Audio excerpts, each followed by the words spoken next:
And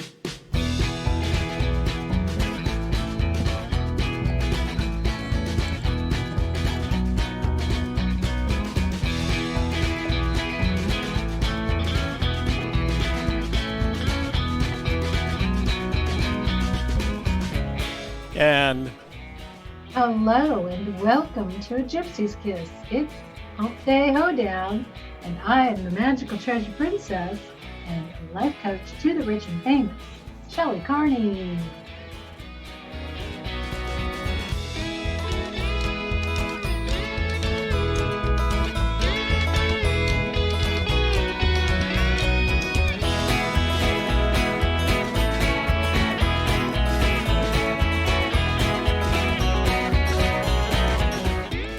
And I'm Toby Younis, Administrative Assistant of the Magical Treasure Princess and her Chief of Security.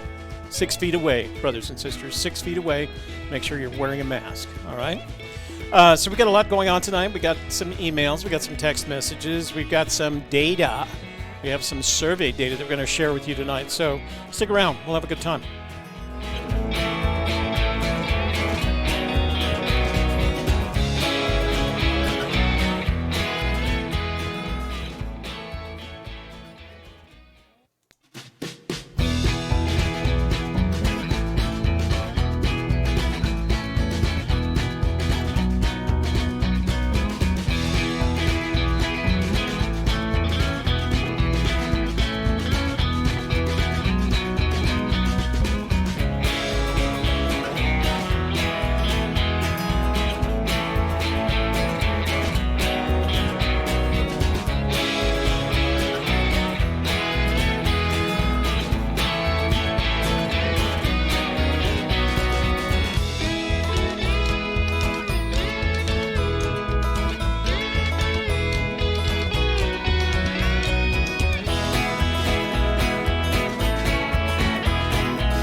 Humpday, indeed, Humpday.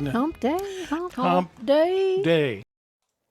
You know what, MTP? I really miss having you here. It just isn't half as much fun without you being in this studio. So we're going to have to get rid of this virus. Let me see if I can call my friends at the NSA and have them take care of it for me. Yeah, that'd be a good idea. Housekeeping, you want towels? Of course you want towels. Towels están muy importantes. Do us a favor, and before you leave tonight, make sure you like our video, assuming, of course, you like our video.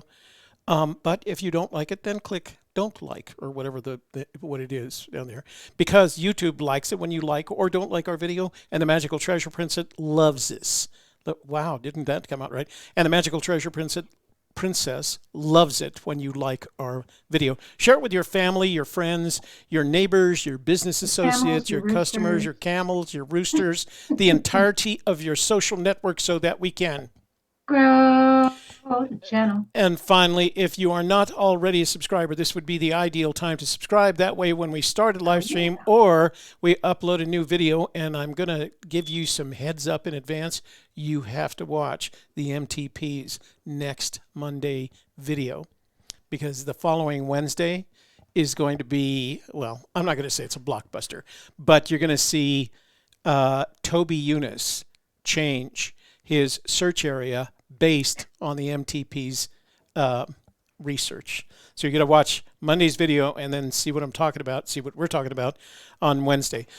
So if you're not already a subscriber, this would be the ideal time to push down on that subscribe button. Oh, yeah. And then when you see the notification bell, ring that little tiny notifications bell. And that way, whenever we start a live stream or we upload a new video, usually on Mondays, you'll be informed, immediately informed, and in the know. And there is nothing better, brothers and sisters, than being in the know. Hallelujah. So, how are you doing?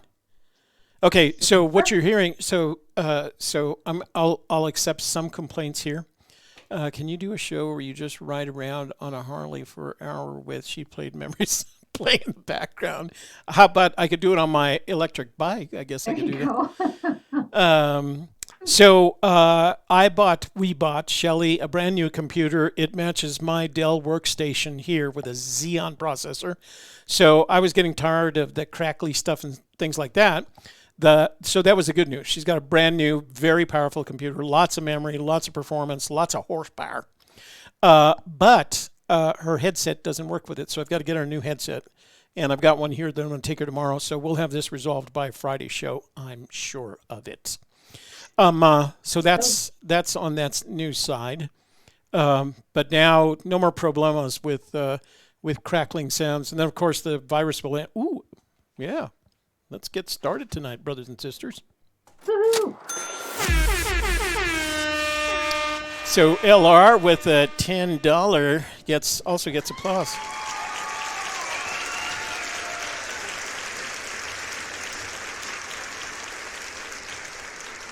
So he's got some PDFs. Let's see. Yellowstone C19, COVID-19 reopening plan 2020 PDF.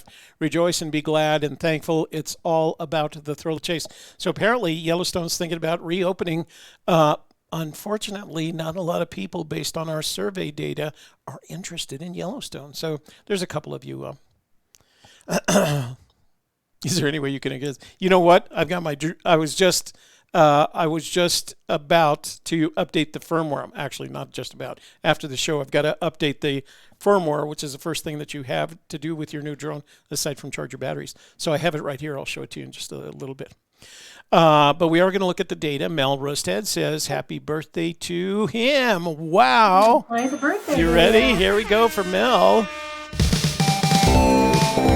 Mel Rusted.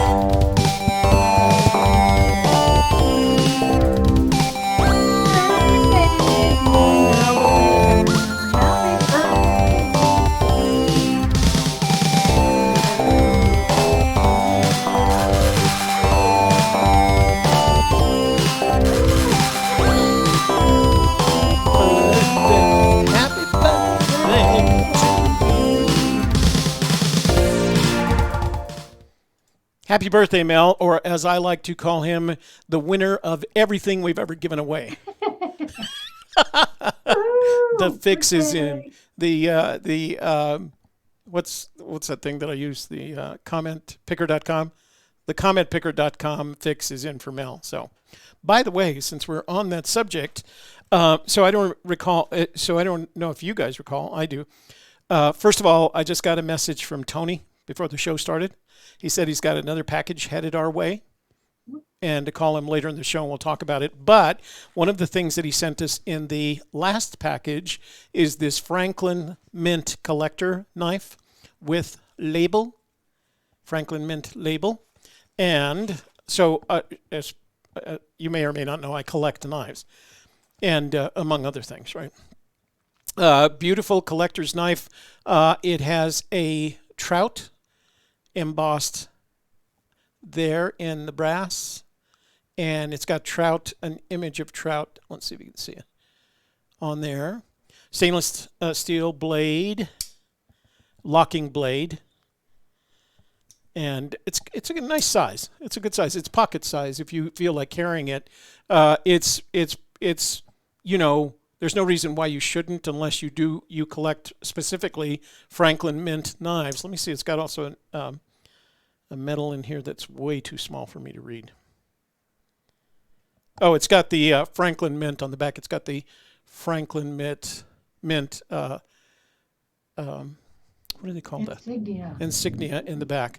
Beautiful brass bolsters, polished. The handles, I don't know if I doubt if they're actually ivory, but they're kind of an ivory color. And again, that beautiful single sheep's head, I think, is that style of blade. All right, and it comes in a beautiful case as well, so you don't even have to use it. If you want a chance at winning this knife, we're going to give it away tonight. The way to win, the way to have a chance at winning, is by going back to last Wednesday's show and making a comment. We will draw the winner from the comments on last Wednesday's show. All right? Wow, that's a huge prize. Yeah, people. it's a very nice little prize. Huge prize. So I think so. The order that we want to do tonight is, we got a bunch of emails, man. We got a bunch of emails with pictures. So I think what we're going to do is, let's do the data. Oh, hang on. Can't do that. Okay. Sunray says, my birthday was on May 7th. Can I get a birthday song too? Okay. First of all, you get the ka-ching. And then you get the applause for $10 donation. And then, you know what you get instead of the happy birthday? You get the Keeper Howl, brother. You get the Keeper Howl. Shelley hasn't heard this.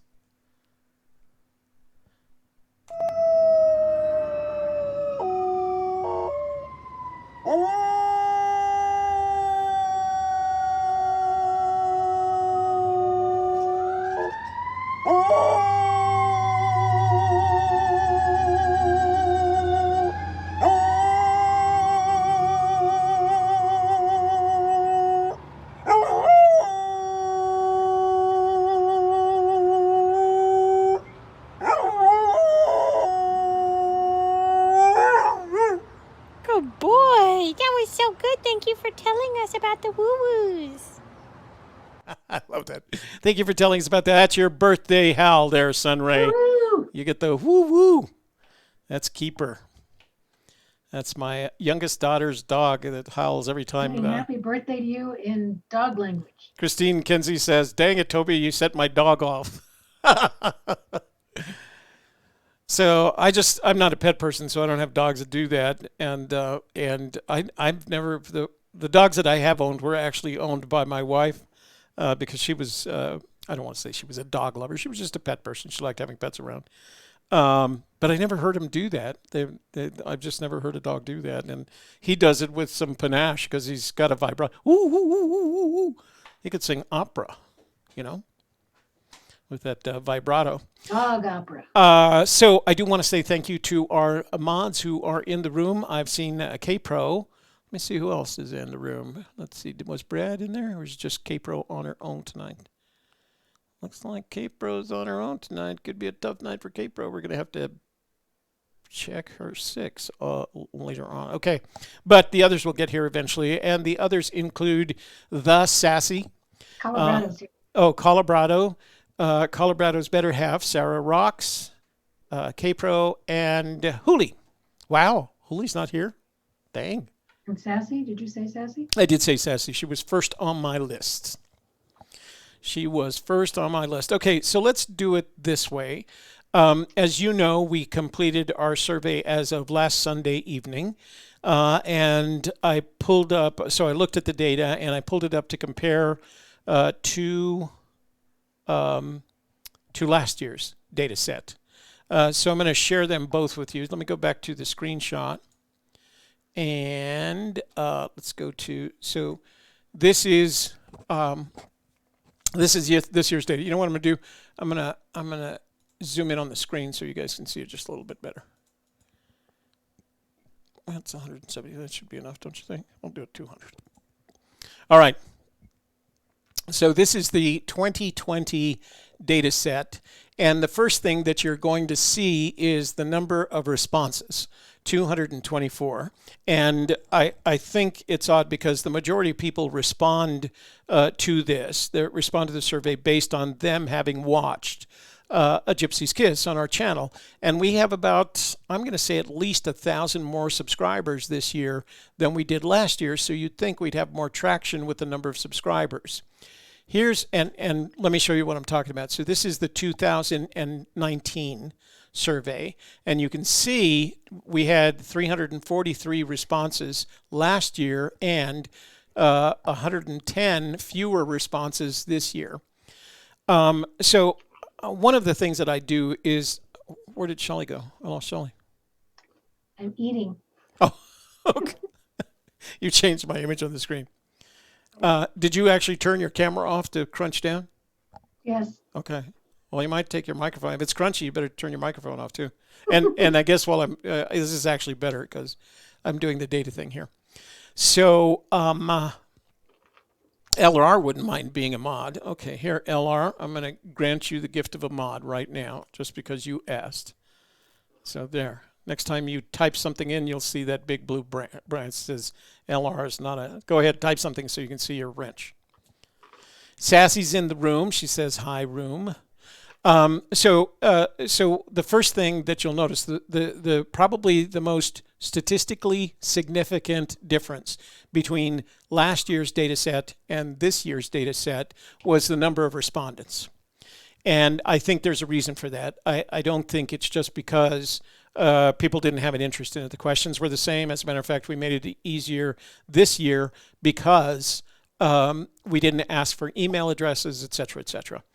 But I track my analytics. You know, YouTube gives us feeds us a lot of data about our channel.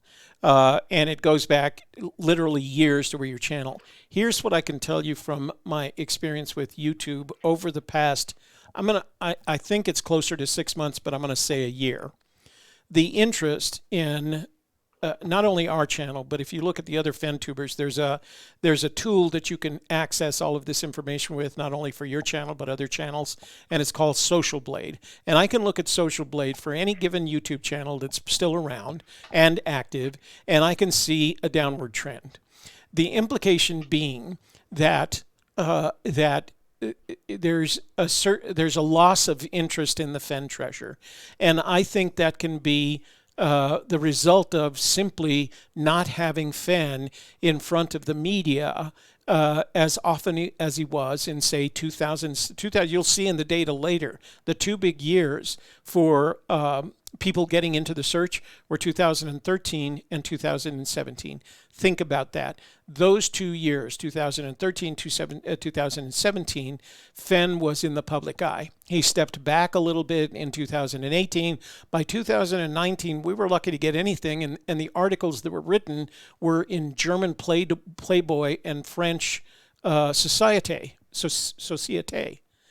So I think because he stepped back, and that is not to displace or demean the value of what Christy has done in her interviews and what Cynthia. I feel like I'm talking to a ghost. What Cynthia has done in her interviews.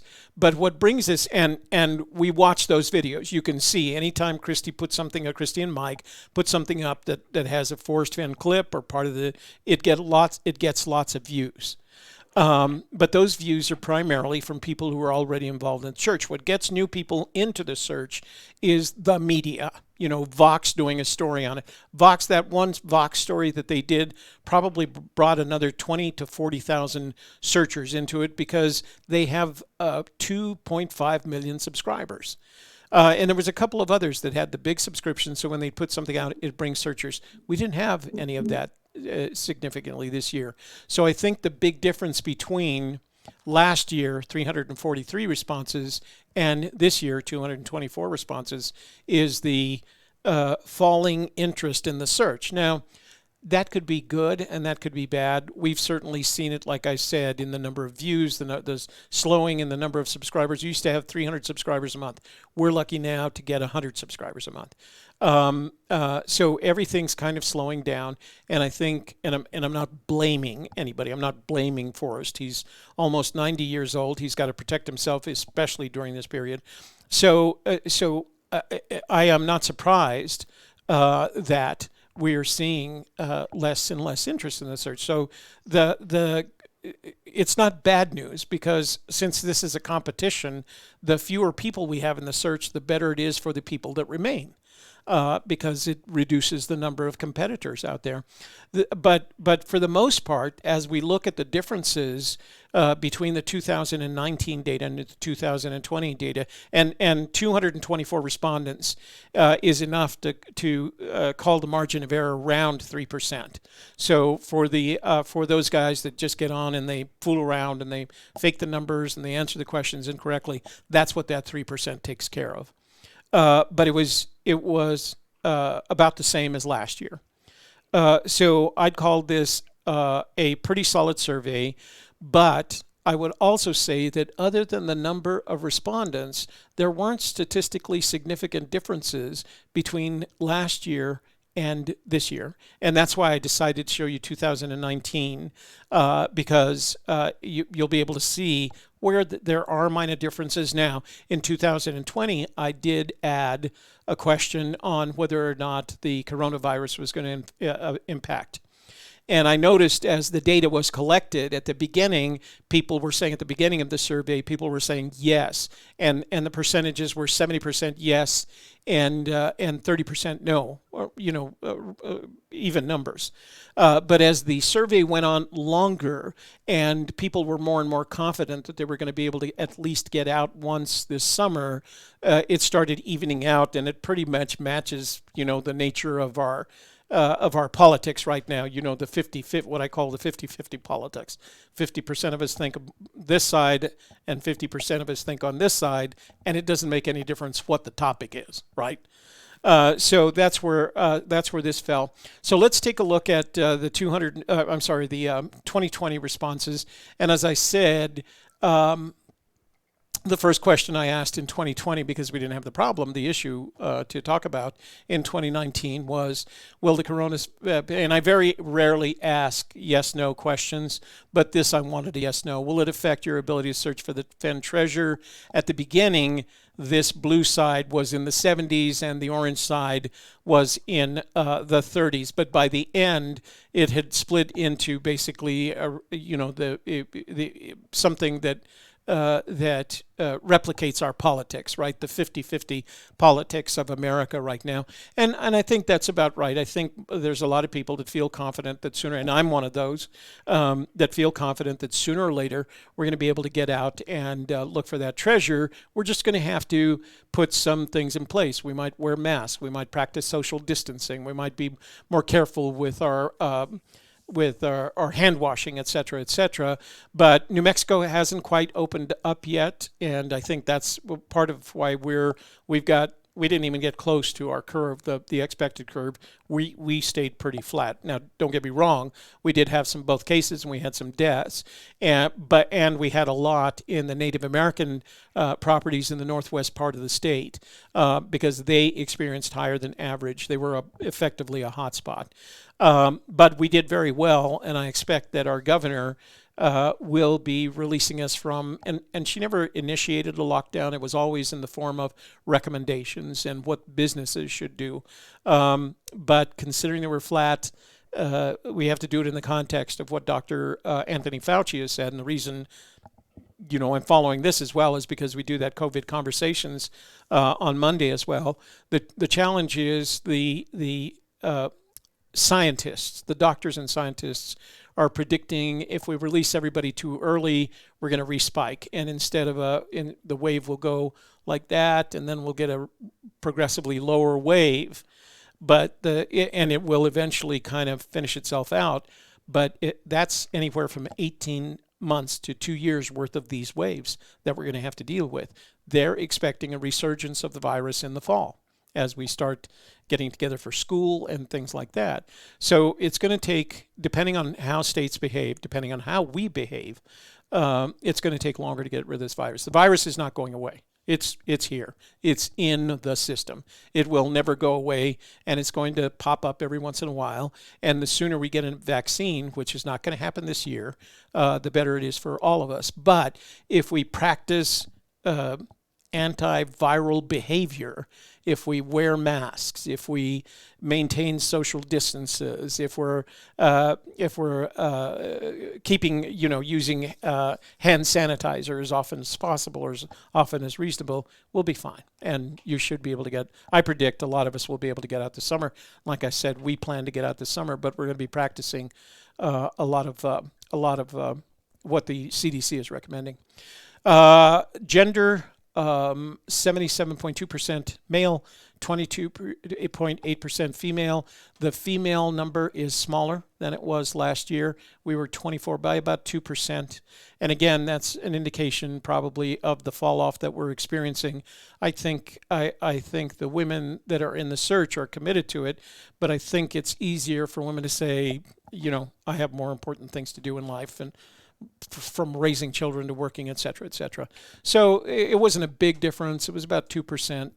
Like I said, not what I would call statistically significant between 2019, 24.8, and the 2% to 22.8 in 2020. So we went from there to the age groups, and as you can see, what I'd call the significant majority starts at 35 years. We don't see much interest at 17 years and below, 18 to 24 years, 25 to 34 years. That's what all these numbers here represent. As a matter of fact, we don't have anyone. There was no one in the 17. Let me say, I'm pretty sure there was no one in the 17 years and below. So it all happens 18. I'm sorry, right here. 18 to 24, and then 25 to 34. And then at 35, we indicate some interest. 45, a little bit more interest, higher number. The big numbers are between 55 and 64 years, which is where the Magical Treasure Princess falls. And then 13.8% of us are 65 years and above. But I would call, so the plurality is at 55 to 64 years. The majority is 45 to 64 years. That's where most of our active searchers come from. And how does that compare to last year? Last year, it wasn't, again, significantly different. That was your 55 to 64. Your majority came in the 45 to 64 age range, and the majority, the significant majority comes in the 35 to 64, and still we don't get much interest below 35. But we have some old guys like me that still indicate an interest in it.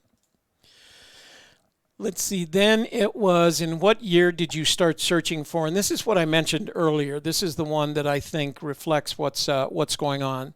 So we start here with the 2010, where people who first got into the chase and still there, right? And then the numbers fall off as you get to 2020. Now, 2020 is small because we haven't gone through the entire year. But as you go around this direction, you can see where there was a lot of interest. So that was 2013. He was out on the road a lot in 2013. What this tells me is that the people, so let me see if I can find 2010. So here's 2010, reduced to 3.1% now. And if you go to 2010 here, let's see, that would right there. So again, 3.2%. So that 2010 number doesn't change. That indicates to me that the people who started this search back in 2010 are still pretty committed to it. Where it gets sticky wicket is 2013. Let me see what happens over here in 2013. Yeah. So 2013, 9.9%. And in 2013, 9.8%. Doesn't change from year to year. And again, that was a year in which Fenn was very, very active because the Too Far to Walk had been released.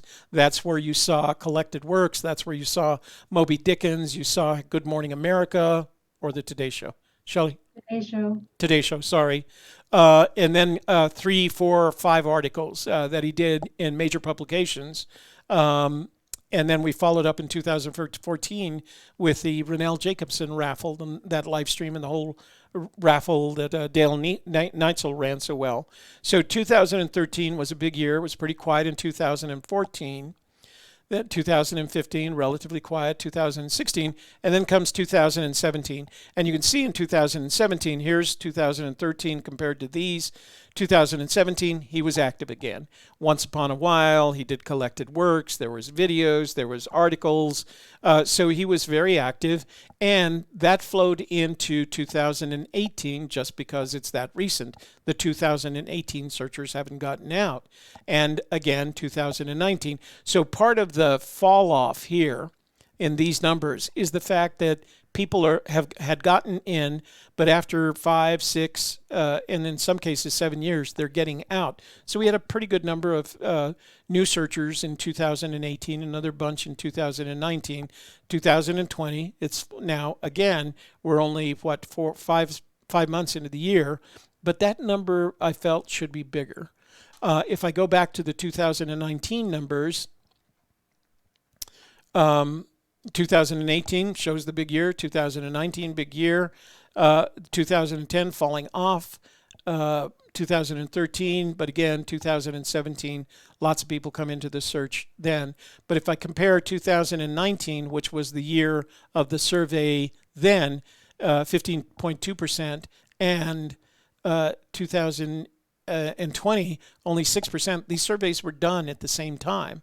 So it was curious to me that the 2019 group had grown by the time the survey was taken by 15%, and in the 2020 group, it was 2.7%. Again, to me, that indicates a falling off in the interest. We're not bringing as many searchers. Now, again, I'm going to sound repetitive.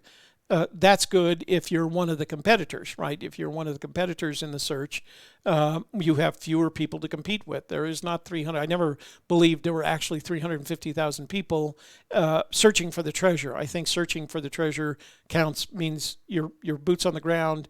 You have theories that you're willing to invest money, time, and effort in. That, to me, that the difference between the number of searchers in 2019 versus the new searchers in 2019 versus the number of new searchers in 20, and there's a difference of about 13% in that number. To me, that's another indication that the interest in the search is falling off slightly. So the question eventually becomes, I think there's two questions. If Forrest is interested in increasing the interest in the search, he has to do it. It's not going to be Toby, Younis, or Mike Cowling. It's not going to be any of us that increases the number of traction. We can keep it positive. We can do positive things. We can keep everybody informed. But we're not going to bring the new searchers into the community that Forrest Fenn has the power to do.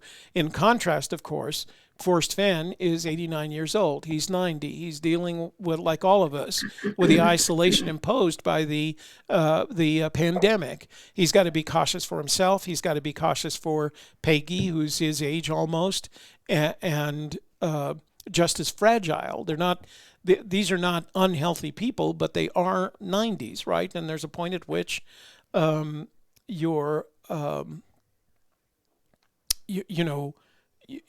just have to get more cautious. I'm growing as I get older. I'm getting more cautious about what I do and who I come in contact with, et cetera, et cetera. So I just think the less we see Forrest, the lower the less interest there is going to be in the treasure hunt.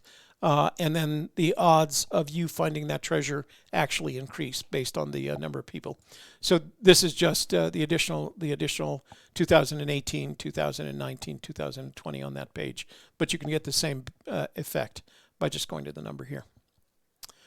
So, and I already compared that to 2019. So here we go with how many times have you been boots on the ground to search for the Fenn treasure.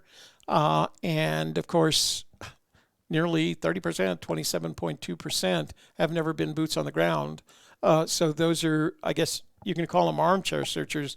I would not call them serious searchers because that's how I started. I spent a lot of time not going on the boots on the ground before I finally went boots on the ground. When you compare that to 2019, it was a higher number in 2019, and that could be the number of respondents. And again, the fact that there were 33% that had never been boots on the ground but were interested in the search compared to 27% who had never been boots on the ground but were interested in the search. So it's off by 6 points. And again, to me, that's an indication that there is less interest in the search this year than there was last year. A lot of people 1 to 2 boots on the ground, 3 to 5 boots on the ground.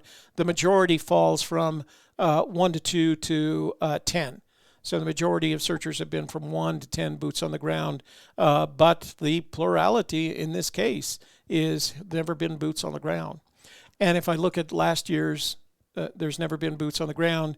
The number of boots on the ground, again, goes from 1 up to 10, and then it falls off pretty quickly. And it does that again this way, the same this year, right? So, but there's something about this one lack of interest that's, I don't know if I can say it bothers me. It's just becoming progressively more obvious. On the average, how much time each week do you spend in the Fenn treasure-related research? Please include hours spent browsing forums and watching live streams. So there's a very small percentage that say, I don't do anything. I don't believe them. I put them into the margin of error. You'd have to do at least something in order to find out about the search. The plurality is 4 to 10 hours. The majority starts at 4 to 10 to 11 to 20, which is what I think I would say that between Shelley and I, we're probably in that number between the shows that we do, the member vault, and the fact that we have to do research for them. But the biggest number is from 1 to 3 hours to 20 hours. I mean, you can see there's a lot of people that are working hard. 17.4 hours. I'm sorry, 17.4% do more than 20 hours. And when I compare that to last year's survey, it was a little bit higher, more than 20 hours. But the other thing too is the number of people who've never been on boots on the ground is significantly higher this year than it was last year. So back to the memoirs. Which of the Fenn memoirs do you own? It didn't change significantly, which would probably be discouraging for collected works. This is 2019 and this is 2020. So not a significant difference between the two in terms of percentages. They fall into the same thing. They've sold a couple more, I say a couple, more books in each of the categories, including Once Upon a While. Let's go to this. In which of the following locations do you believe Fenn hid his treasure? Again, New Mexico comes out the plurality, 39.7%. And interesting, I don't know what happened here, but Shelley pointed, we were showing this to our member vault last night, and Shelley noticed that I had put Wyoming, not Yellowstone, Wyoming, but not Yellowstone twice. And so what happened is everybody went with the second one. But this is New Mexico at 39.1% last year. This is New Mexico at 39.7% last year. I think the only big change was Colorado. I think Colorado went up. More interest in Colorado by a few percentage points. Wyoming went down slightly, but it's hard to tell. Yeah, Wyoming went down. And then Yellowstone, which is, let's see, and that's Yellowstone at 10.3% in 2020, and Yellowstone at 11.1%. So what's the difference there? 10.3, 11.1. So again, the interest in Yellowstone has fallen slightly this year, but New Mexico still holds the lead in terms of in which the following locations do you think Fenn hid the treasure? In which have you been boots on the ground? Again, 64 haven't. Let me scroll through so you can see the difference here. Let's see if I can do that. Yeah. All right, so this is 2019. 34% hadn't been boots on the ground. 30% had been, and this is kind of reflective as where you hid the treasure, right? So 30% had been to New Mexico, 18 to Colorado, 21% to Wyoming, 22% to Montana, and then 18% to Yellowstone. When you look at the numbers in 2020, it's not much different. 28% have never been on boots on the ground. 35%, I think that's higher. Yeah, that's higher by 5 points. So more people coming to New Mexico. Colorado went up and is tied with Wyoming, but not in Yellowstone. more people in Montana than either Colorado or Wyoming, and more people in Montana than any of Colorado, Wyoming, and Yellowstone. But more people coming to New Mexico. And again, that would be the plurality in this case. Christy wants to help you with a multivariate analysis of two variables, like how many men started in X year or how many starting in X year have been boots on the ground, etc. She wants to co-author a report with you on that. We can do that because part of this, once you complete a survey like this, one of the things that Google provides you if you use their tool is a spreadsheet that you can then cross-tab and flip in order to get that kind of data.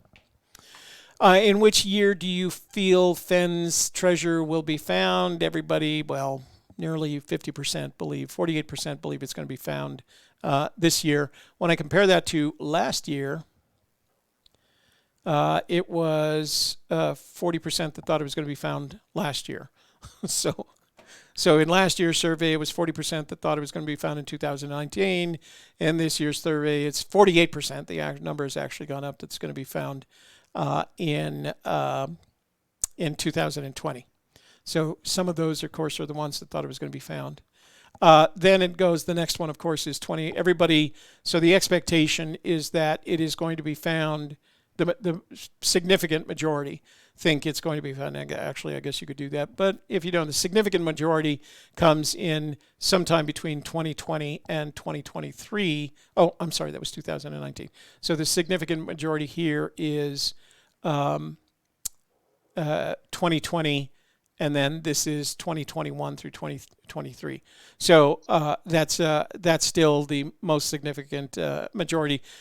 Fenn's treasure will never be found increased percentage-wise. I think it did. So this one is 6.3%. Last year, I think we were more confident. Yeah. Oh, no. Yeah. Well, no.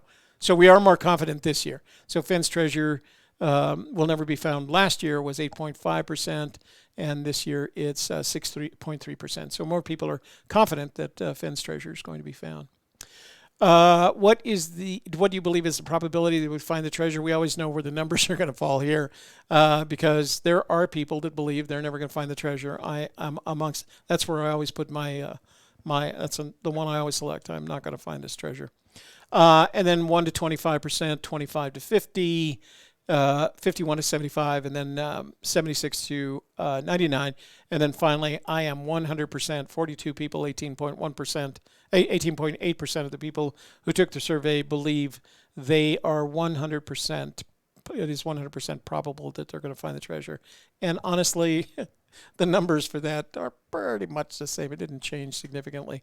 So this is me at 0%. This is the 1 to 25, 26 to 50, 75, 99, and then 16.9 at 100%. Let's see what the 16, how did that change? Yeah. So it actually went up. There's more people confident. Fewer searchers, apparently, and that would support my thesis, that fewer searchers means that the ones that remained in the search are more confident that they're going to find the treasure. And then the last question is, how did you find out about it? 70% of you found out about it on our channel. The rest found out about it other ways, including apparently Pornhub. So I made the mistake of putting other there, and of course that 3% margin of error, that's where the guys that put Pornhub fall into. So if you're one of those, you've been margin of error out. I put here, again, you can't see any of this, but it was really cute because it got progressively, how did you find out about this survey? Outside Magazine, Expeditions Unknown. I of course, did not promote the survey. I did promote it on these channels, in the Riches Forum, etc. And it gets kind of funnier. My son sent me the books, read it, and what they're doing is not how did you find out about the survey, and I even put this survey in caps. They're talking about the Forrest Fenn treasure. My son sent me the books, read it, Jenny's site, browsing, YouTube channel, live stream, Expeditions Unknown from the elephant. So bottom line is the data indicates that there is, in my opinion, these are all my opinions, the data indicates that there is not statistically significant changes in any number except the number of respondents. But that correlates with a lot of other things that I've seen, including research on the various FenTube channels. You watch the forums, forum traffic is down, the YouTube traffic is down. So to me, it's an indication that there are fewer people interested in Forrest Fenn's treasure hunt, and I think that's the result of Forrest's, and I don't mean to make this sound like a criticism of Forrest Fenn. He's doing what's right for him and his family. But I think that's a reflection, the fewer number of people interested in the search are a reflection of Fenn's ability to promote the treasure.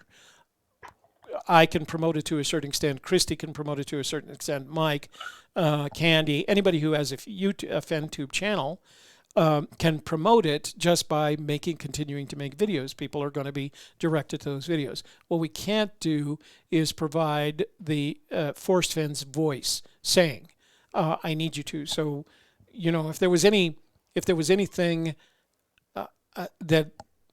that I would recommend is that for those of you who do have close contact with Forrest Fenn, what the world needs to have from Forrest Fenn is Forrest Fenn's conversation with the people who are not yet interested in his treasure hunt, because that's what's lacking. That's not there anymore.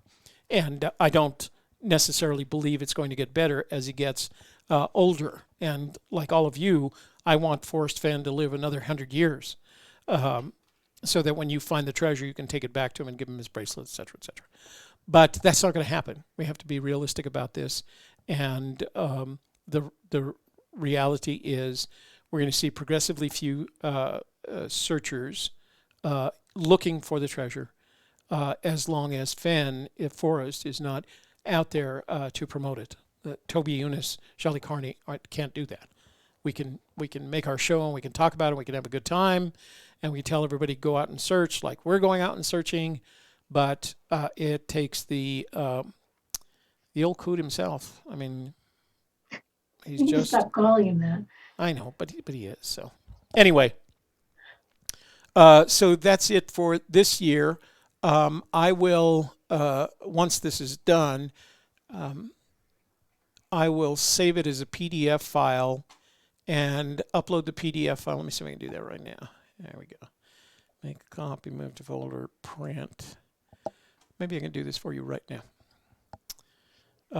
Let's see. So, give me a second here, and I'll save it as a PDF file. And where the heck is it going to save it to? Desktop. So give me a second. What I'm going to do is I'm going to save this as a PDF file, and then, oh, yes, I do want to replace it. I'd already done that apparently. Then what I'm going to do is I'm going to go to our Google Drive, and I'm going to upload that. So bear with me here. Just give me a second. I'm doing this so you guys can have it too. Google Drive, going back to... Some people wanted to see bar graphs instead of pie graphs. Oh, okay. Well, next year they can do the survey. Bar graphs wouldn't have been. Bar graphs work when you have multiple choice by selection, like how many of Fenn's books. Most of this data doesn't fit a bar graph really well. You'd have to have it would actually be kind of the bar graph that you see on your Apple iPhone when it tells you about how much space you have left in memory.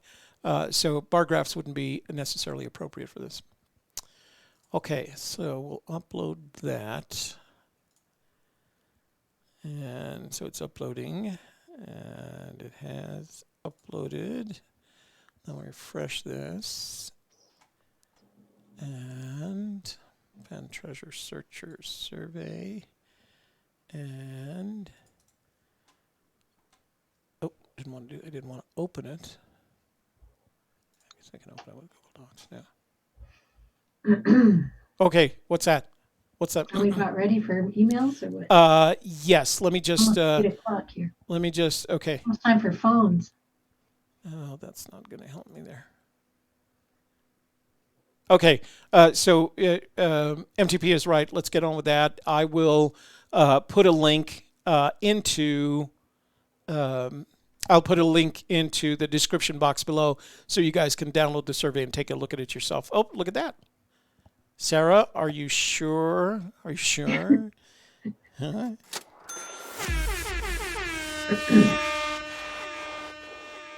So the Kinzers and I are working both ends. I'm working the frustrating end of YouTube, trying to get her refund. She's working the bank end. But one way or the other, I can confidently predict by the 22nd of this month, she will get her money back, hell or high water.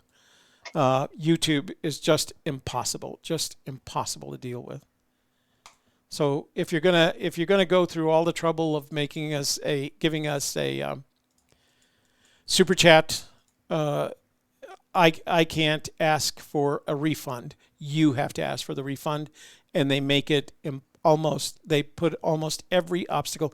I've been So put it into PayPal. Put it in a PayPal, and it's better for us and it's better for you.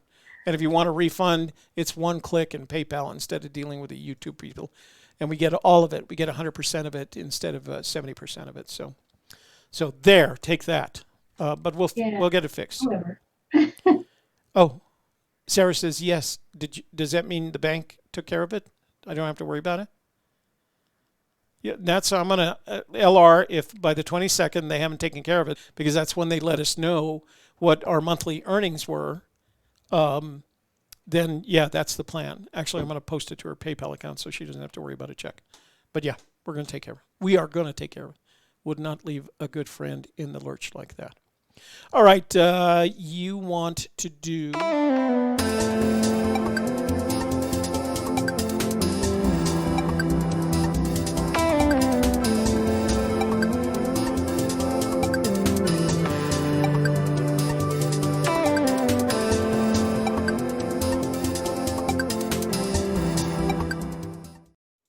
Okay, give me a second to catch up with you because I've got to find those pictures.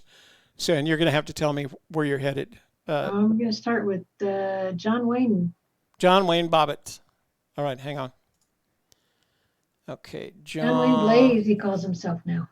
John Wayne. So he left one that doesn't have a subject. It just has a picture. Oh, this is called Treasure Hunt. He says, I don't think an 80-year-old man could have gone up that high. Another walk of shame. Going to eat some humble pie tonight. Oh, bless his heart. So why can't I download these things? It's an MP4. He sent you a video. Oh, is it? Oh, okay. That's why. Hold on. So let's see how long it takes to download. All right. So here we go. Oh, wait, I'm still working on. All right. Here's John Wayne Bobbitt up there in the Montañas de Colorado.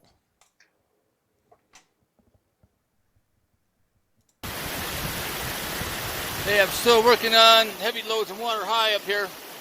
As you can see, the waterfall up there. You know, I don't think Toby Younis would have came up this way.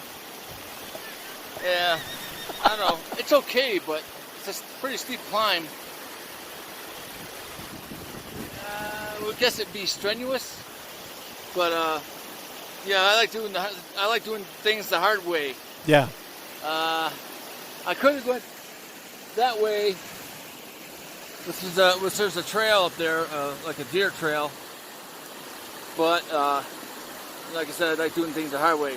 That's why I survived all these years. It toughens you up. Yeah. All right. I'll keep you posted. Yeah, Toby Younis would not have gone up that way because Toby Younis would have asked himself, could Forrest Fenn have hidden a treasure up there by that waterfall? And the answer, obviously, would have been no. Oh, he sent me another one. Hang on. Oh, did I just play that one? Hold on. Give me a sec. Let me see if that. No, this is a different one. So he's got.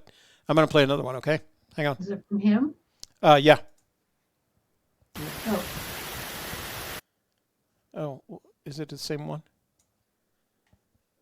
Here, as you can see, All right. He sent the same video twice. I see. Okay. Thank you, John Wayne. Good to hear from you. And we're happy to hear that you're safe and that no ladders were hurt in the filming of that video. Remember last year? You don't remember last year? He carried an aluminum ladder up Yeah. to his waterfall so that he could Yeah. go. Okay. And what's all over the chest? Those ladders with the ladders from the Right? assault on the Castle of Love. That's right. Okay, who's next? I've got one from Terry McKernan. It's a handwritten poem. Oh, called yeah. Simple Man. Yeah. So I'm going to show what he sent because I thought it was kind of cool. Oh, don't show his phone number. Let me see. Okay, I Stop won't. with Yeah, got it. Okay, so this is. Do you want to read the poem or do you want me to read it? Because I printed it out. I don't care. Okay. I can read it. All right. It's- You can read it, or I can read it. What would you like to do? I would like you to make a choice. That's what I would like. Okay. I'll read it. Okay, Is great. it right Well, let me here? show you. But let me show you what he sent, because there's something about the handwritten. I'm Shelley will tell you she's a journal. I don't do journals. I do notebooks, right? But I'm a prolific notebook person. These are my notebooks. I fill about one of these every month and a half or so. So I always appreciate people that handwrite things and send them out. I think there's a certain amount of romance, I guess. It's like using a typewriter. I used to write poetry with a typewriter just for the heck of it, just because Ernest Hemingway used a typewriter. 400 words a day. That was Ernest Hemingway. Okay. Anyway, so let me show you the picture real quick. So this is what he sent us. This is his handwritten poem. And he took a picture of it and sent it to us. And Shelley, it's by Terry McKernan. Shelley's going to read it for you. All right. It's called Simple Man. Awakened now, tempted to go, took treasures there so they would know a life and journeys told in print, yet some will need just one more hint. The journey starts a younger man with dreams and wishes and a plan. In his hands and in his heart is all he needs to make the start. Lessons learned, lessons taught, and thankfully not for naught. Somewhat successful, and so it seems, chasing the past and all his dreams. A life now full and overflowing is challenged now with great not knowing. Where will tomorrow's journey lead? When uncertain, plant the seed. A seed of hope for those who hear, that see an old man in the mirror. The chase is what's remembered, old. Go on and chase my chest of gold. Wow. Terry, that is very well written in a very knowledgeable and talented way. It sounds like you know your way around poetry. Very nice. So thank you for that. All right. M? Sam Mahalik? Yeah, can't. Sam. It's just PDF. I didn't. Okay, but she was the one that's from New York that works for the attorneys. Okay. Oh, rats! Hang on. I just Did chose. you open up the PDF? Because I did not. I think it's going to be a. I'll do it right now, but I've got to go back to my other email box. Hang on, just a sec. Just a sec. So Sam wrote us again. And if you remember, Sam wrote us, she had the handwritten message from last year. So she says, "Hi, Toby and Shelley, for Wednesday, enjoy." And so you didn't print this out? No. All right. I didn't print anything out. All right. Then is it okay if I read it? Yeah. For Wednesday, you may share May 12th, 2020. So she wrote this yesterday. Dear Toby and Shelley, first, how are you both doing? Thank you for the well wishes for my son and his bride. A huge secret going on over here. He is married. They were wed last May 2019, where his wife is stationed in Okinawa, Japan. Man, Marines still in Okinawa. The secret part is I know, but his father and that side of the family does not know yet. So if Dad, you're watching, so it sounds like they're not together. Surprise. Now you do know, we surprised it. Your son is married, apparently to another Marine. But the Marine is a female, not, it's not two male Marines. Let me see. But her family does not know yet. This was something they had in their hearts to do and didn't want anyone stopping them. Everyone will know in good time. I guess you guys could read this along with me. I spent this past Sunday making Italian sauce and pasta from scratch. My red sauce doesn't taste anything like my mom's used to. Don't feel bad. My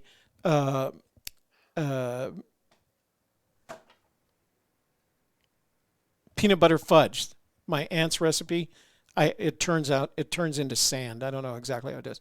I made it a dozen times, and now each time it comes out different. Yeah, that's not supposed to happen. Too bad she didn't leave. The secret to a good sauce, tomato sauce, is low heat, long boiling, just simmering, long time. I've made it a dozen times now, and each time it comes out different. Too bad she didn't leave me a poem. Maybe I'd figure out her secret red sauce. LOL. Toby, you were right. You guessed it. My penmanship is Catholic school through and through, all the way through high school. So the score is Toby 1 and Shelley 0. Ooh. Actually, I'm giving Shelley a -0 because she gave me the rooster. LOL. All in good fun. Maybe one day she will take the rooster call back. Well, you got to find a treasure. You got to find that treasure. Thanks for not using my email address or name on it, although it would not have revealed too much. You see, I don't even know the actual authentic spelling of our original family name. We don't use it, as our family history would have. It was my great-grandfather lived near Russia, the Soviet Union, Poland border. From stories that have been told down to me while Hitler was in reign. Wow, you didn't want to be in Poland during Hitler's reign. So much so he chose to change the family's last name from what I gave you in my email to my current last name. The fear grew even worse as time went on by, and that he took it one step further, and understandably so, that he made the ultimate decision to move everyone to the States. Good choice, relatively speaking. I don't know how too much else about him, but surely a great loss to me. I did not have the privilege of meeting him or any of my grandfathers. They all passed away young. Getting back to Forrest. Thank you. Circling back to Forrest, one could say he writes the unimaginable combined with the logical, which lands you at the impossible. That's a nice way to put it. I'm going to steal that. The impossible is his reality, and the reality of his solve. He would have been a great magician, maybe even an illusionist of sorts. His poem has me betting as though it's the trifecta of all time. And to that end, I offer you this, open parentheses, and Forrest can either confirm, deny, or choose no comment below, close parentheses. My guess will be no comment. Number 1. Besides the treasure and its contents, which we all know about, in its presence is something Forrest has left behind and has not been referenced by him, not in any interview, probably not even to Preston. Number 2, this too came with Forrest on his trips. Number 3, this could be why he really made 2 trips. The gold, the gems, and the Romanesque box are not lonely. The it is an easy keeper. P.S. Our search will be done before the end of summer 2020. All the best, Sam. Well, there we are. Oh, I just did it again. All right, back to you, Shell. Okie dokie. So where am I at? This is just, oh, that's not what I wanted. This is just a bunch of pictures From Randy. Randy. Let's see. Oh, Mrs. Princess and Toby, it's Randy, but be careful because he's got his phone number below the pictures. Okay, hang on just a Show sec. the Let me see if I can Show the do phone that number. without. Hello. Toby, here's your pictures. If you call, we can discuss the pictures taken while boots on the ground. Oh, he does have the, and I can't. Let me see if I can do it this way. We'll just go through. Okay, so this is the gentleman that had sent a text message last week with a number of pictures, and I couldn't open them on the phone, so I asked him to send them to me. So I'm going to share those with you, but I don't have a context for these. So we'll call him later. I do have his number. We'll give him a call. So this is the old Spanish Trail map. This is from Southern California down into Santa Fe. There were 3 different routes. I remember reading about this. Then this is a vault. Is that Fenn's vault? Is that a vault? That's interesting. I wonder where the vault is. Nice treasure chest on the side there. That is a person in pose. I don't know what that is. That is a, it's not a cave. It looks like a natural sort of falling away of rocks. It doesn't look like it was dug. It's a beautiful trip. Okay. So I don't, I'm going to go back so I don't let you see his phone number. All right. We'll have to call him and ask him about the pictures. What else you got there? I got a bunch of pictures of Anna Mae Ford. Are you going to show those? So that involves some storytelling. All right. So, well, it's already 10 after 8, so you want to keep it short. See if anything happens with it before we tell any stories about it. Give me 3 minutes. 3-minute story. All right. So last night, Member Vault, Shelley we released the video that to the members that you'll see next Monday. She shared that with me, of course, and as a result of her research, I came to the conclusion that Shelley is now officially a searcher, right? Because she not only came up with her own theory, but she defended it to the death, including discounting stuff that Forrest has said, which is what we all do, right? I didn't mean what he said. Last night, Shelley became, if I had had a sword, I would have tapped her on each shoulder as she kneeled before me and made her a knight of the a princess of the treasure, a rooster. So Shelley is officially a rooster. But one of the things that came up in all of this was Miss Ford. She's an integral part of Shelley's theory. Now, I'm so convinced about this that I went to Amazon and bought a map of the area. That's how convinced I was. $15 map of the area, right? Anyway, we presented all of that information last night in the member vault, and for some reason or the other, Miss Ford popped up. We were about to study the chapter, Jumpstarting the Learning Curve. Well, while we're talking about Miss Ford, I asked, does anybody know if Miss Ford was real, whether Miss Ford was a figment of Forrest Fenn's imagination?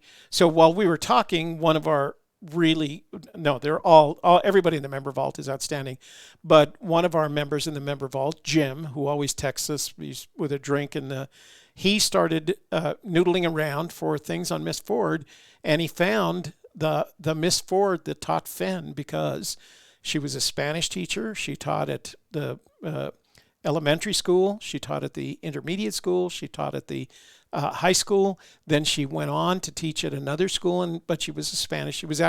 She had a master's degree in teaching and Spanish. So she really existed, and we had pictures of her, and Jim shared that with us. Well, I have been exchanging emails with the gentleman who has smelled the sunshine. And in one of the emails, we talked about his most recent video, which if you haven't seen, go watch. It's on Forrest Fenn's My War for Me chapter. And we were talking back and forth, and he said that was such an epic work for me, I'm not sure what to follow up with. So I sent him all the things that Jim sent me regarding Miss Ford, and I said, what about this? What about one of your videos about Miss Ford?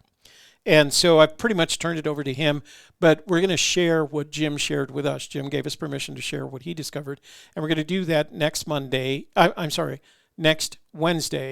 after you see Shelley's video, because there's going to be a lot of questions as a result of Shelley's video. And that's when we'll share our Miss Ford. And then with any luck, Matt, Smell the Sunshine, will take a look at it, take an interest, and do the kind of research and documentary style work that he does. I complimented him on that. And maybe he'll come up with something just as interesting, if not more so.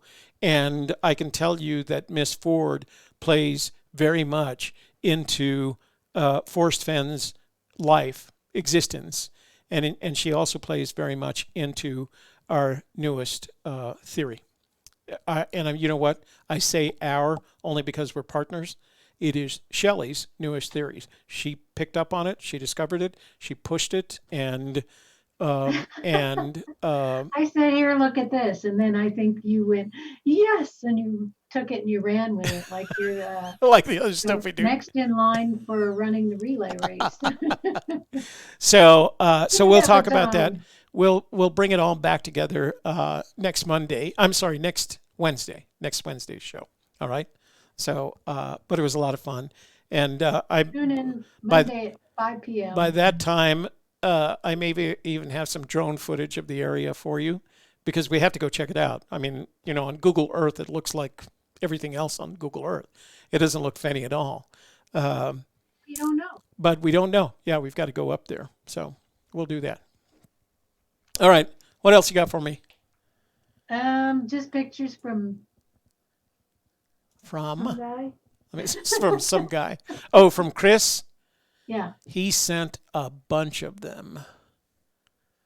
So, again, I don't have any context, but the guy must be at least an amateur photographer. So I'm going to share. He has not yet joined the member vault, but we are, encouraging him. Yeah. Yeah. We might work that way. So let me just share some of these pictures that now these are from Chris B. I don't know him. And he sent me a lot of pictures, so I have to open up 3 or 4 emails to do this. So forgive me while I do that, but they're good-looking pictures. Don't know where they are. They're not captioned in any way. This looks more the mountains in the background look more northern Colorado to me. So maybe you guys recognize some of these. That's a pretty tall peak. Colorado has tall peaks, but they're on a ridge line. I mean, you don't get those things that stick up, even Long's Peak or Mount Elbert, which is the tallest. I wonder where this is. Yeah. Does anybody recognize that big mountain in the background? That looks like it would dominate anybody's landscape if you were in the area. So let me go back and he's got some more pictures. I just did it again. All right. I gotta go back and open my own email box. So if you got any emails to read, go ahead and read the emails. No, I don't. That's it? They're all pictures? Yeah. Chetma. Okay. Lots of pictures tonight. All right. Well, let me get back to them. Because every time I finish, I close it, and they're actually, let's see. Okay, so he literally sent 5 emails with photographs. Well, you could just... You know what I'm going to do?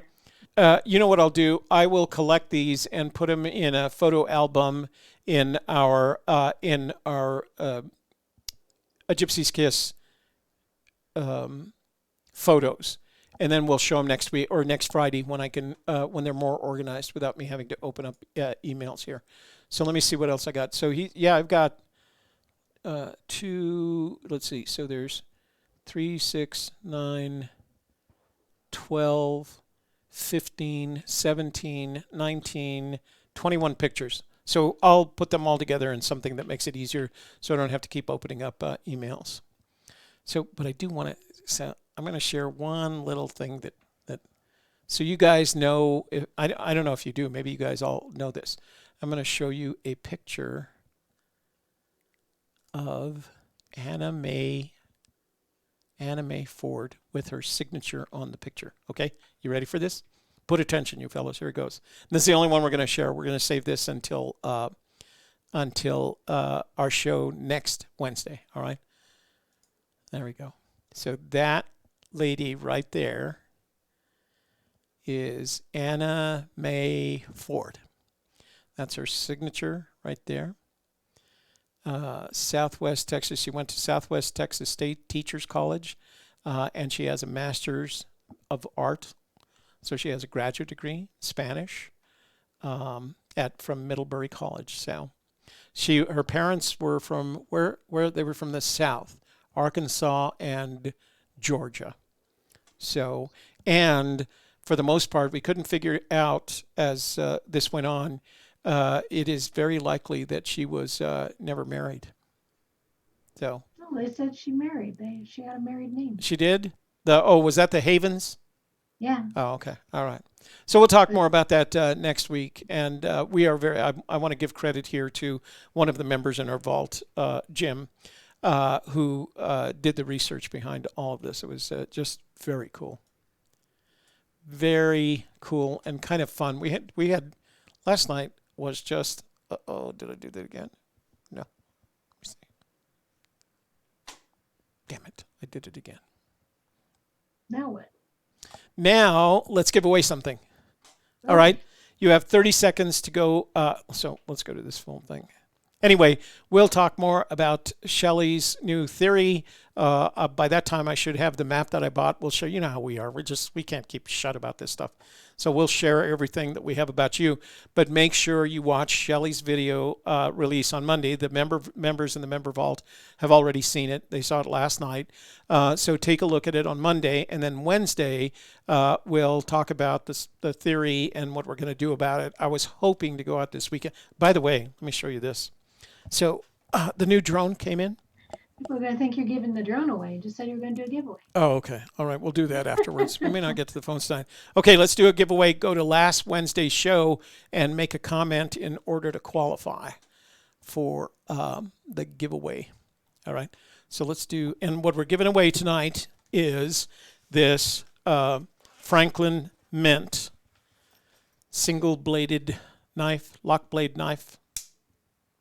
Make sure you wipe all your fingerprints off. I know you're going to have to because you're going to. Somebody uses it and stabs somebody and gives them coronavirus. So beautiful knife. Very, one of the things that you want to see in a knife is whether or not you can wiggle the blade back and forth from side to side, and that tells you how well it is built. But it's also like I said, a trout fisherman's knife. The brass bolster has a jumping trout, and so does the handle. So beautiful knife. Gold highlights. Brass. Well, they're brass and not gold. Okay, so that's what we're going to give away tonight. So run over to last Wednesday's video, make a comment, and we'll go there. And so I'm going to go to full screen. Screenshot. Okay, so we go to Video Manager, a Gypsy's Kiss. A Gypsy Kiss. El beso del gitana. El beso del gitana. And we go to the live shows. And we go to, let's see, Wednesday Humpday Hoedown. That's Shelley at the Rio de los Pinos with her woo-woo cards, searching for treasure. We'll copy that. We're going to copy that link right there. And we're going to go to commentpicker.com. And we're going to go to the YouTube tools. And we're going to use a random comment picker. See how much you guys want this knife. I can tell just by the number. We're going to put the link in there. And let's see how many comments have been made as of wow, 60 comments, better than last week. I think we only had 58 last week. By the way, we will start. I've got a couple of things that we can give away. We got some rooster coins. We got some of the stuff. We still have some stuff that, the little, just drop that. So it pops in there flat. But we have the Running Man, the 3D bronze Santa. So we got all kinds of stuff. and we'll give away some more. I did get another 10 copies of Santa Corona, so we'll give her away too. All right, here we go. 60 people. We're going to start and select one of you to win this night. You can do the giveaway. What? Oh, video. You're right. Let's do the giveaway video.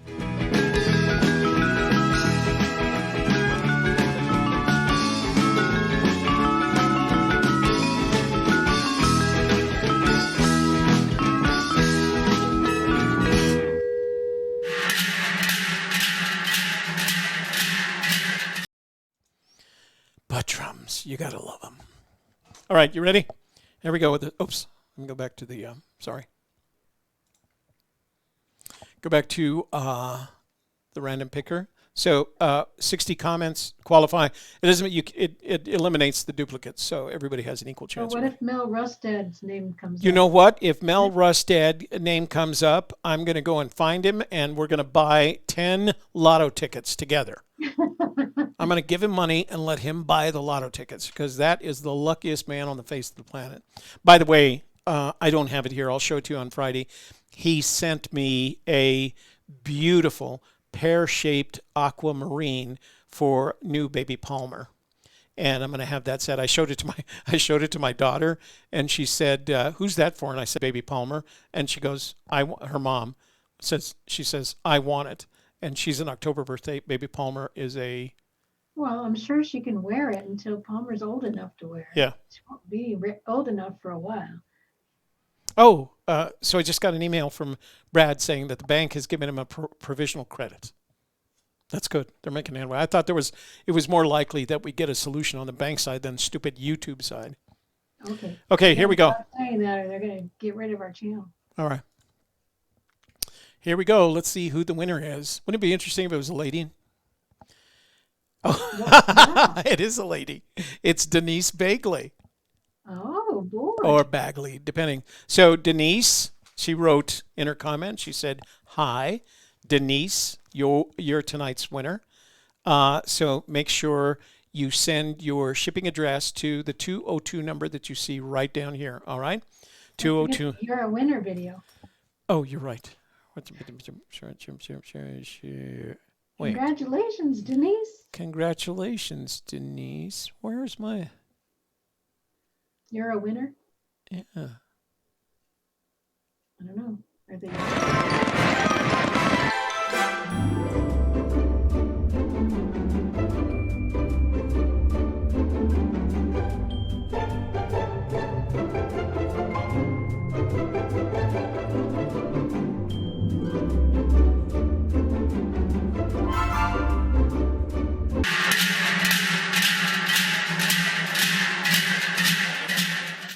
You just wanted to sneak the butt drums in there again. Denise, yeah, you're welcome. And just text your shipping address to 202-815-1171, and I will get that out. Well, I package on the weekend, and then I ship them out on Monday, so you'll get it early next week. So I did want to show you, I did get my new drone. It's a little bit bigger than the old Mavic Air. This is a Mavic Air 2. It's a little bit bigger. The battery's a little bit bigger. It went from 21 minutes flight time to 31 minutes flight time. And the Buy More combo comes with 3 batteries. So it's a total of over 90 minutes flight time, depending on altitude and how you're behaving with it. So these little things, they aren't, people ask, are those headlights? No, those are sensors so that if you're heading towards a wall, it stops 6 feet away from the wall. It has sensors in the front and in the back and in the bottom. And then this year they added a little LED light, which is controllable. So if you're landing in the dark and you want to see what you're doing, you can turn the camera down 90 degrees, turn on the LED light, and you can see your landing space. So I was hoping to go out and do some flying today. I had all my batteries charged. I had the controller charged. So the controller is really cool this year. So this is the new controller, very compact. And what they did is they've always made it very cumbersome. They had your phone down here.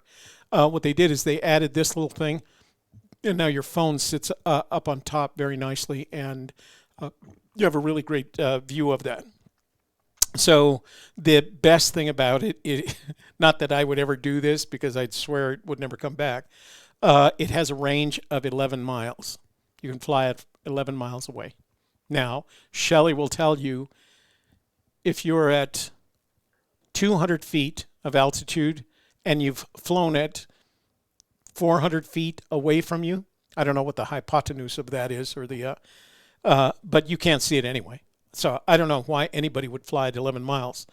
Somebody will, because everybody, you'll find a YouTube video where somebody just wanted to find out. If some of those videos you see where they're like on a cliff over the sea. Right. Yeah. Put it out there and then fly it around and back. Right. I guess it could go out. So the other thing too is they have all these new features that enable, say you want what they call a boomerang shot, which is fly out, go out, spin around, and then come back to you. You don't even have to know how to fly that. You just press a button and it flies the route for you. So yeah. I hope to try it out this weekend. I mean, I hope to get it. Like I said, I was going to do it this weekend. Then I realized I hadn't updated the software, and then we got busy with a bunch of other things, and so I never got around to it. Okay, so you're in charge here. Let's call Tony. You want to call? Well, hang on, because you're about to head out, right? Yep. So we do have one call, so we don't have any inbounds. We got some text messages, so let's give you some little.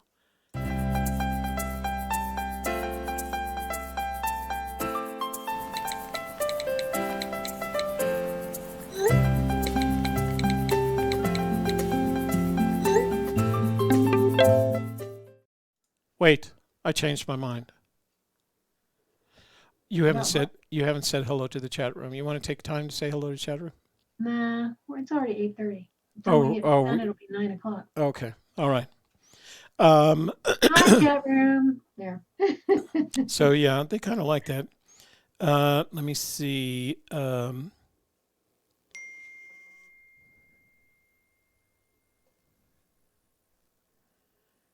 me see. So here's Jim is writing. He says, "Cheers. We're going to talk some Spanish English translation tonight, or some anime forward." So Jim was the one that did all the research in the member vault last night. I might not be interested in Yellowstone as a search area, but it's always a great side trip until the Californians invade. Yeah. So yeah, if you get a chance to go to Yellowstone, whether you're looking for Forrest Fenn's treasure or not, go to Yellowstone. It's beautiful. It literally, when people say it's the best national park in the world, they're not kidding. It is the most beautiful national park in the world, and it has this wonderful history to go along with it. Okay. Amron wants to know, does your drone require registration? Every drone requires registration. Every drone over, I think it's, I don't know, a half pound, which it does. It does require registration. The fee is $5, but the nice thing about it is the registration is like a license plate. It transfers from drone to drone. So the only thing I have to do is get on the FAA website and put the new serial number in. And I still have the same drone number, F3. I had it memorized at one point. But it does require, if it's over a certain weight, and this is over that weight. So, and because I have a commercial license, I have to register it as well. So I don't use it anymore, but I do have it. King Catcher here. I can't access the live chat. If I was banned, please reinstate me. If not, let me know how to get back. Has anybody banned King Catcher? Did he do anything? I haven't banned him. So, don't know. King, I will take a look and see if you're on the list, but did any of the, did any of you mods ban King Catcher? It's like, I didn't. Thanks for the birthday shout out. By the way, did you get the stone for Palmer? Yes, thank you, Mel. Hopefully, yes, it's just beautiful. And I didn't, I left it on my counter because I was showing it to my daughter, but I'll show it to you guys on Friday. So from Candy, she says, what do you think about the YouTubers who are buying, you know what, Candy, hang on, I need to clear my throat.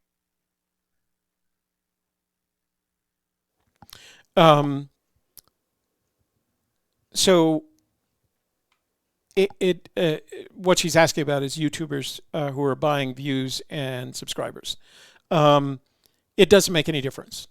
It doesn't get you any closer to monetization because YouTube is aware of that, and because you still have to have the 4,000 hours watch time. And the views that they're buying are what are called click-to. So the view is counted once you open the window, but there's no watch time associated with it. They just click to. Sometimes they'll give you a like. So it doesn't help that much. You have to spend on it, and you can see the differences. It's not competition in the sense that it's going to keep you. What you want to focus on is you getting to 1,000 subscribers by producing great content, and you getting 4,000 hours worth of watch time, because the sooner you do both of those things, the sooner you can monetize your channel. You've got some great content out there now. I have no, that sounds like an opinion. I have no opinion because they don't, they don't hurt me. They don't help me. So I think it's a shame if you, no, I'm not even going to make that comment. You know that? Ken from Oklahoma, do you guys know for sure this year's Forrest bought, the year Forrest bought his treasure chest? I think he said it was 2011. I'm sorry. Really? No. You bought the treasure chest? Sorry. He said something about when he bought it. Didn't he tell us when he bought it? 2002, 2003, something? No? I thought he bought it right away. After he got the idea? Yeah. Yeah. Ken, I don't know specifically. Maybe somebody in the room can tell us. Second question. Second boots on the ground searched here. Thought this looked like hound-wise profile of a head. Do you see the dog? I don't in that picture that small, but I'll blow it up later. Hey, it's Rio Grande Joe here. Heard you talking about Miss Ford, Spanish teacher, sliding down that pipe on the stove. Easy answer to the Homa Brown. Just have to be bilingual. I think so. Joe, I want you to know our newest theory is not similar to where you're searching. Hello, Shelley and Toby. Just wondered if you received my pictures and if you would like to comment on the stone walkway.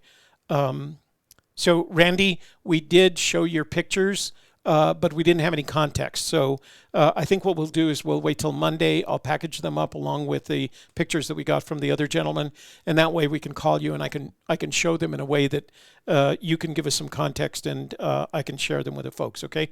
But we are very grateful that you took the time to send us those pictures. Let's see. We do have one voicemail. Okay. So he bought it in 88. 88. Okay. Oh, that makes sense. That makes sense. That's what I thought. Hey, Mr. Toby and Miss Shelley. This is Randy from Florida again. Just calling about if you checked out the pictures I sent you last week, and I'd like to hear your opinion about them or what you think, whatever. You have my number. Thank you.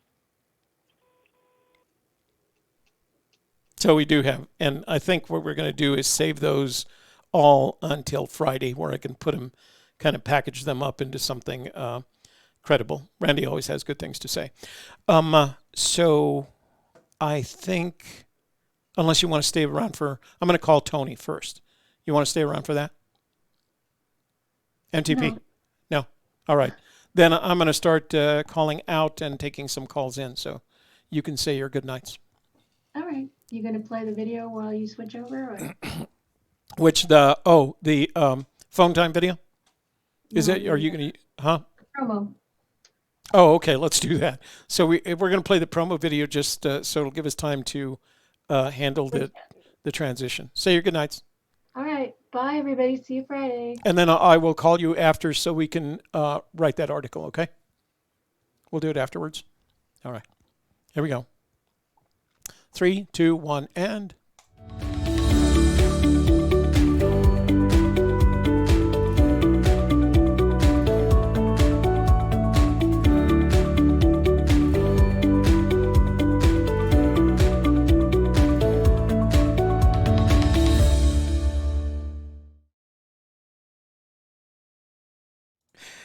That was actually the softer side promo, not the promo I was talking. Why is the softer side promo in here? Well, okay, so you can hear my voice.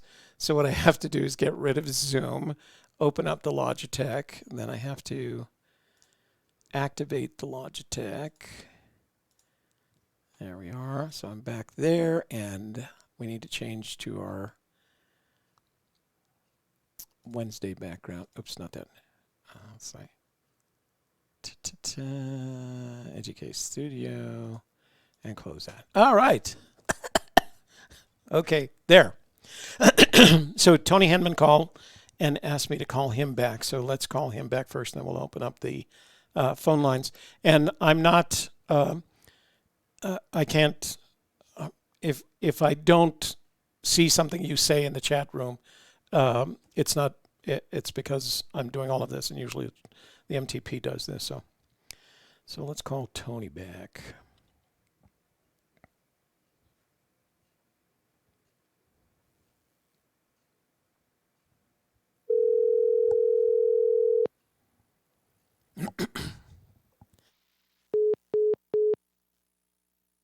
Oops, I don't know what that was about.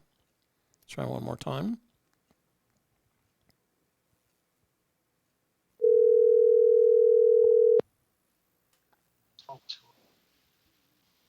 Tony? Hey, Toby-san. Hey, buddy, how are you doing? Hey, I'm doing fabulous. So I'm happy to hear that. So you said you were sending us another package on the way? Yeah.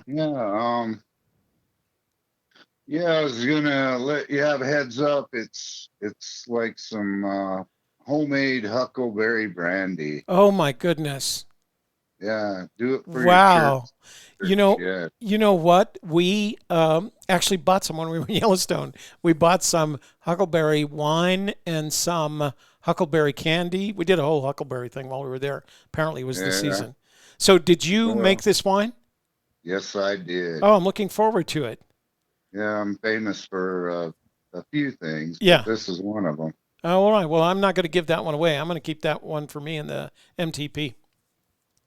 Yeah, it's some good stuff. I'd say do it on the church if you want. Or yeah, Friday, yeah. That's when I usually have my little adult beverage when I do it on Church of the Search. Yeah, it's way good. It's like it's 2-year-old. Mm-hmm. I charged it twice. Yeah, and yeah, it's way good. I got some that's like a 3-year-old. It's a mixed berry, but yeah, it has a huckleberry in it. But if you like this one, I'll send you a bottle of that. Okay, I look forward to it. I like a good. So is this a wine, or is there enough alcohol in it to call it a liqueur? Or oh yeah, it's do not operate machinery with this. Oh really? medicine. Wow. Yeah, Wow. it's way good. Yeah. So did you go out and pick the huckleberries yourself? Yes, I did. Damn. So how many bushels how many bushels of huckleberry does it take to make a bottle of wine? This one has, well, I started out in a 5-gallon car bowls, and they're started with Canadian whiskey. It's like 2.5 gallons in a 5-gallon. and I'll put a couple of gallons of huckleberries. I mean, I'm a heavy picker. I know where Yeah, I'm yeah, going. yeah. I love it. I do it every year. It's like right now I'm doing asparagus. Yes, I get to eat wild asparagus right now. Nice. So Yeah, that's excellent. so you Anyways, take the going back to the huckleberries. huckleberries. Yeah, go ahead. Yeah. Go ahead. I'll charge it. I'll charge it up, and then I'll strain it out. And it usually takes, I'll do it in August, and by steelheading time, it's ready. Yeah. But then whatever's left over, I'll recharge again. I'll put in more. And this is 2-year-old, so it's good. It's good stuff. It's got probably 4 gallons of berries. Wow. And it's way smooth. Like I said, just don't operate no heavy machinery. Right. So do the huckleberries change the color of the liquor? Oh yeah, it's purple. Oh, interesting. Yeah, it's huckleberry purple. Yeah. You'll smell it the minute you open that bottle. I sealed it up really good. So good. I mean, I'm smuggling it through the postal service. Through the postal service, yeah. Well, do you make more than 200 gallons? No, not 200 gallons. No, Come on, dude. That's where 200 like gallons is where you have to have a license. Yeah. No, 2 5-gallon carbols is what I do. And then I'll bottle it up after that. So I always wanted to do that. Yeah, Johnny wasn't making wine from it. John Miller asked, asparagus wine? No. No, this is like way good. Yeah. This is killer stuff, Toby. Well, I'm looking forward to receiving it, and I will give you a complete review after I do a tasting on the Church of the Search. How's that? Yeah. And if you want the other one's a 3-year-old, it's really, really good. Yeah. It's got raspberries and blackberries, and it's a mixed berry. You know, this is interesting because a couple of times a year, I'll invite everyone over for a sangria party. And I get limes, oranges, and lemons, and I bathe them in a brandy, like a Courvoisier, a good brandy, and they sit for a week in there. Yeah. And those are the fruits. Those are the fruits that I use to make the sangria. But you pour that off, and I pour it back into the brandy bottle, and it's not clear anymore, but it's got all this citrus flavor in it, and that it's a great way to drink it. So I'm getting a sense maybe this is the same way. It has the flavors of all those fruits. I'm looking forward. I'm looking forward to receiving. When did you send it? You'll get it tomorrow. Oh, okay. All right. Yeah, it'll be there tomorrow. In fact, I looked at the tracking. The tracking number? It's there. All right. It's just not at your drop off yet, but it's there. Yeah. It needs to get over to the UPS store. Yeah. Yeah. So you'll have it for the church, the search. Oh, good. Well, I'll make sure I do. I'll go get it on Saturday, and we'll have it for Saturday night. Sounds like fun. Yeah, and if you like that one, I'll send you another one. In fact, it's almost better, I would say, other than this one's just plain huckleberry. Yeah. And the other one's a mixed berry, and it's way good too. Yeah. Well, the way that you're describing it, it already sounds good, so I'm looking forward to it. Yeah. And then there's like 3 necklaces in there too. Oh, so good. Well, we'll give those away Shelley too. the opportunity if she wants one of them, or after all the ones that you've given her, she has quite the collection now. So but I'll give her, and then we'll give the others away. We'll make sure that they get spread out. Exactly. So, and did you do any more research on those pair of rubies that I asked about? I ended up buying a couple more. Oh, you did? Here in the States. I thought the price was really good that you showed me. But I just wanted to make sure you got them. Yeah.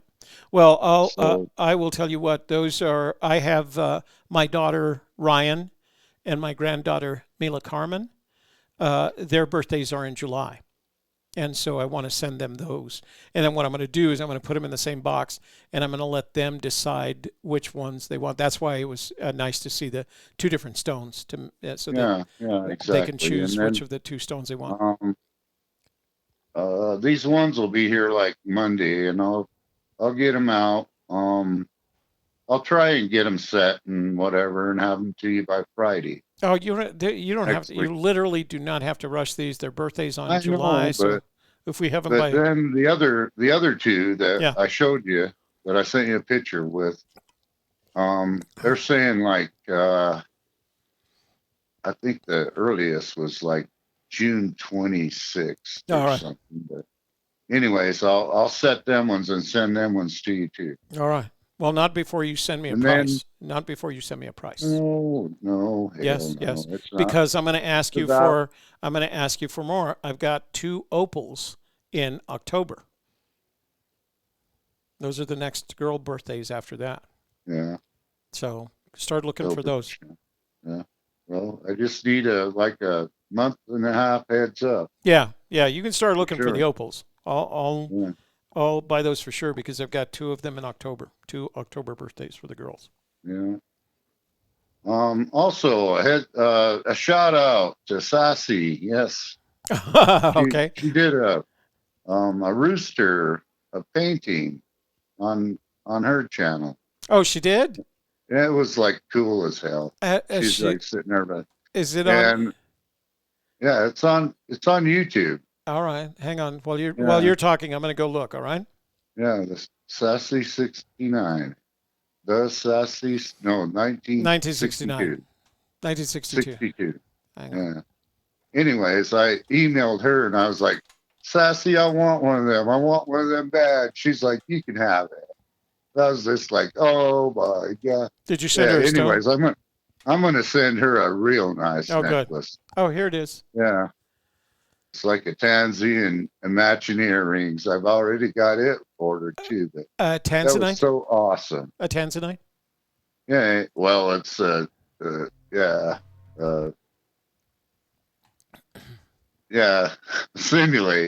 Yeah. No. It's a tanzanite. No, it's a real nice. Oh, look, one. She's doing it in watercolor. So let me just share this with the folks. I'm not going to play it because YouTube gets upset when you do that. But it was so cool. I mean, she is going to send it to me. I'm going to have it matted and framed and put it with my chaser stuff, and that is so cool. So I'm going to put the link to her painting in here. So go take a look at it. Give her some views. It is really awesome. So she's talented. Yeah, no, she sings, she paints, she finds treasures. She sings. That's what I'm saying. She sings, she paints, she finds treasures. Anyways, yes, like I'm going to get that painting, man, and that is so cool. Well, it's just like way cool. That's very nice done. I'm glad you guys are talking to each other. So, anyway, she's going to get a nice chain and earrings, matching earrings. Mm-hmm. For sure. The Tanzanite's a beautiful stone. In case if you guys haven't seen it, Tanzanite. They're dark blues. It's like nice a blue with purple highlights. They're just beautiful stones. This one's a good setup, and she's gonna love it. I know she will. I forgot to. Anyways, that's the link to Sassy's video. You guys go watch her video for her. I've been loving the chase, sending all these ladies some necklaces. Oh, they're loving it too. You know what? I promised you I was going to send those. I will after the show tonight. I'm going to send you an email with Nemo's shipping address. Oh, cool. He's the guy that gave you the ride in Las Vegas. Yeah. And then I have another gentleman, and he met you and he left me a voicemail. And he met you in Las Vegas, and he wanted a piece for his wife. So the only thing I can do is send you his phone number.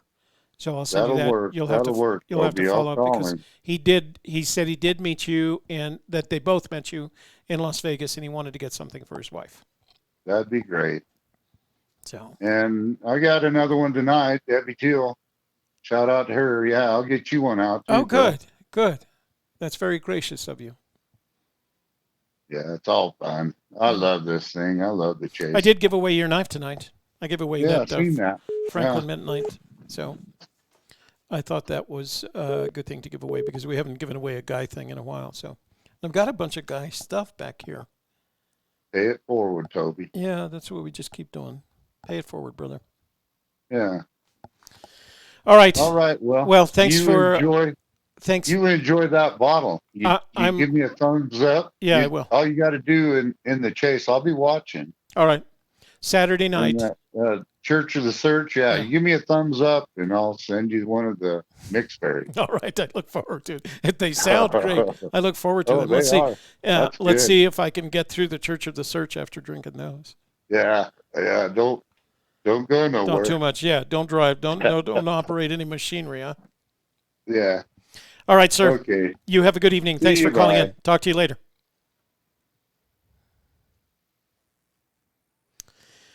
Right. So, and he wants to send him Nemo some knives as well. Let me see. So, got a couple more text messages. When Forrest says where warm waters halt, what is halting? The waters or something else?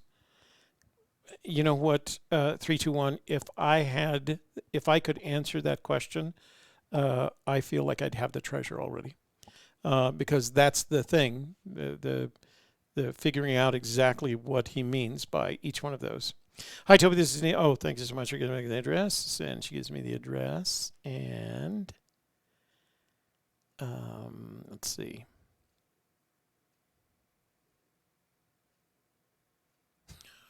Okay, so I'm going to read this cautiously because I don't know where we're going with this. So this is from Denise, and she sent me her address, and then she writes the second thing. So it says, I have the best story on how I named you after my pretend baby. We used a baby stroller. Okay, after my pretend baby. So it sounds like the baby was named after me as opposed to the opposite. We used a baby stroller on our boots on the ground trips. As we were walking down the path, we were wondering what the baby's name should be. Well, we first asked ourselves if we had twins or not. Then, because they were using it to carry stuff, not actually carry babies. Just one baby or the other baby would have been named Shelley. A better story told in person. We laughed so hard, and I felt like you were part of our Boots on the Ground story. Thank you for all the work you've done over the years. Well, you're welcome. A baby named Toby. Well, give him an option. So my theory was give him an option, right? So my daughters are named Sean. All boys named Sean, well, except for Erica. Sean, but I gave her Lee. Ryan, Marie. Erica was going to be Kyle. But Laura, my ex, wanted her name to be Erica, but we named her middle name is Ray, R-A-E, and then Toby Renee, of course, is Toby Renee. And what was funny, I gave them the option as if one day they were going to just get rid of their names and use their girl names, and none of them ever did. But what's even more fun is that Erica, she's doing the same thing with her daughters. The first baby is Everly, and her middle name is James, which I just think is the best thing in the world. Everly James. And the new baby is Palmer Ray. And she took her, the Ray is spelled R-A-E, so she took her own middle name and she gave that to baby number 2. So, and she is so cute. She's the happiest. Every picture, she's smiling. And she looks very different from her sister, which I think is kind of cool too. All right, you know what I'm going to do? I'm going to wrap it up for the night. I'm sorry we didn't get to more phone calls, but we had a lot to do with the data. And I will upload that PDF file to our Google Drive, and I'll put a link in the description box below. So if any of you want to take a look at the data that we collected for this year, and we'll do it again next year, and we'll see if there's a continuum between the decreasing numbers of people taking the survey. Because I'd say it's good news. I think less interest in the search is better for those of us that remain because it reduces the competition. It's eliminating competition. And I don't see, as much as I love Dr. Fenn, I don't see him being any more active. I think the era of Fenn activity is pretty much done between the combination of his age and the fact that there's not much left to talk about, and the fact that we've got to deal with the coronavirus for the next. We will be I can comfortably predict for you. I know you guys hate when I make one of these statements. I can comfortably predict that we will be dealing with the coronavirus, the existence of the coronavirus, for 2 to 3 years before we get it completely under control. Now, by that time, we should have a vaccine, but you can expect, because of the nature of this virus, that from now on, you're going to get a flu vaccine and you're going to get a corona vaccine. And God help us if it ever mutates. So, because then we're in big trouble. All right. I didn't want to finish that on the good news. The good news is Tony Henman is giving away jewelry like it's ice cubes, and he loves doing it. And he's sending me a bottle of Huckleberry. I'm not going to call it Huckleberry wine because it didn't sound like wine. It sounded like Huckleberry liqueur.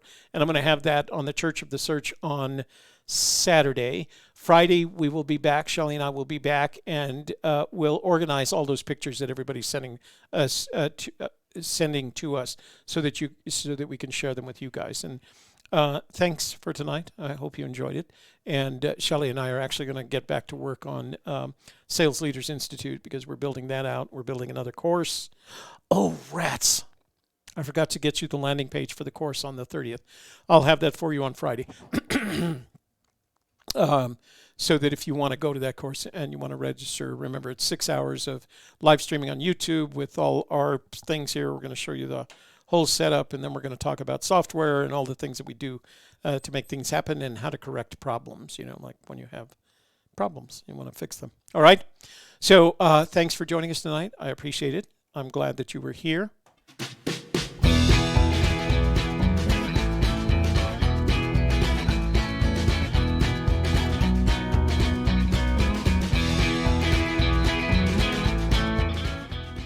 Congratulations to Denise Bagley for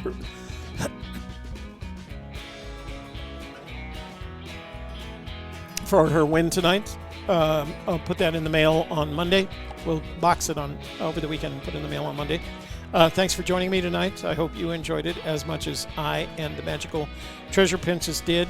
And Friday we'll have a little bit more time, because we're not going to do any data research. We'll have a little bit more time for telephone calls and get to those photos that everybody has sent us. All right? Until then, we love you.